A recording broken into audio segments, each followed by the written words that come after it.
To begin with, I have a few questions for you. Have you ever been to Zhejiang province and Jiaxing city in China? Or maybe you live there. Here is a set of photos with places to visit and things to do around the province.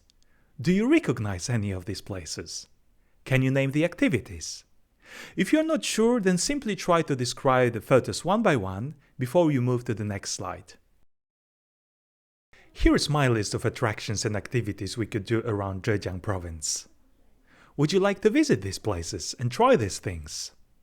Would you recommend them to a friend? Do you have your own ideas which places to visit and activities to do around Zhejiang province?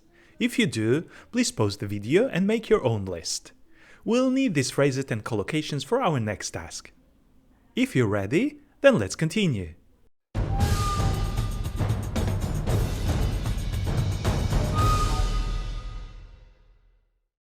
Here is your task for today. Write a letter, email, or message to your friend. In your letter, greet your friend, invite him or her to visit you in your hometown, province, or any place you can think of. Briefly write about the places and attractions you could visit and activities you could do together. Write an ending and your name. Remember, write between 90 and 130 words. Can you do it now? If you're not sure, then here is some help.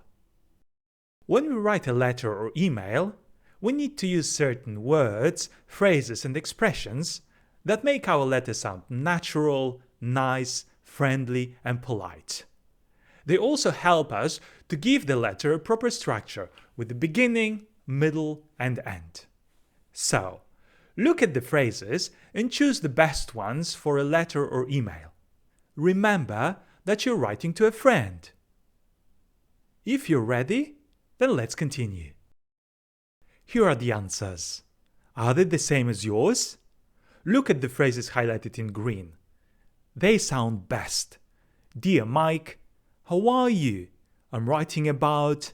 I'd like to invite you to. How about going to? We could also. Please let me know. All the best. These phrases are universal, which means you can apply them to different letters or emails. Do you know any other phrases that you could use in your writing? If so, feel free to use them. Now, let's move to the next slide, where we'll be analyzing two different letters.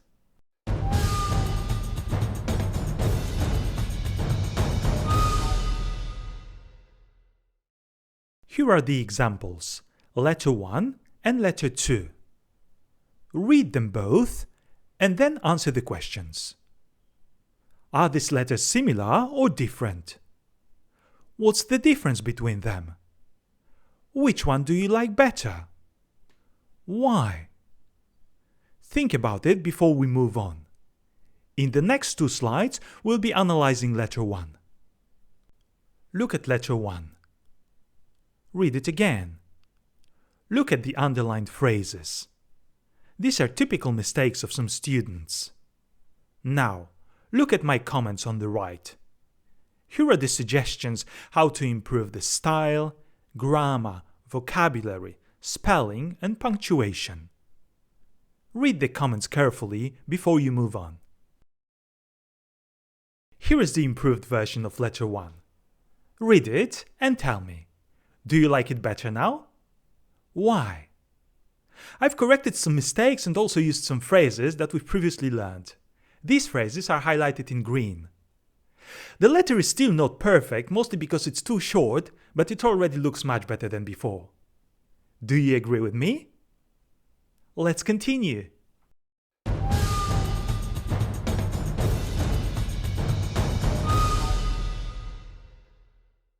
Look at the second letter.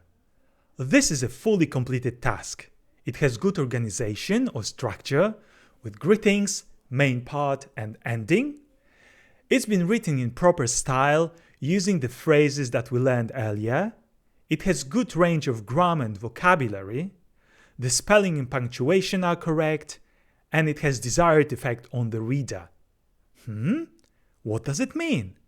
Well, it simply means that the person who is going to read it will like it and will be encouraged to visit you and the places you mentioned. Do you agree with me? And now, your turn. Read the task. Write a letter or email to your friend. Cover all the points mentioned in the task, and don't forget to check your work after you've finished. Good luck. Wait, here is some help. Here is the list of useful phrases. Pick some of them and include them in your letter. Enjoy your writing. Bye for now.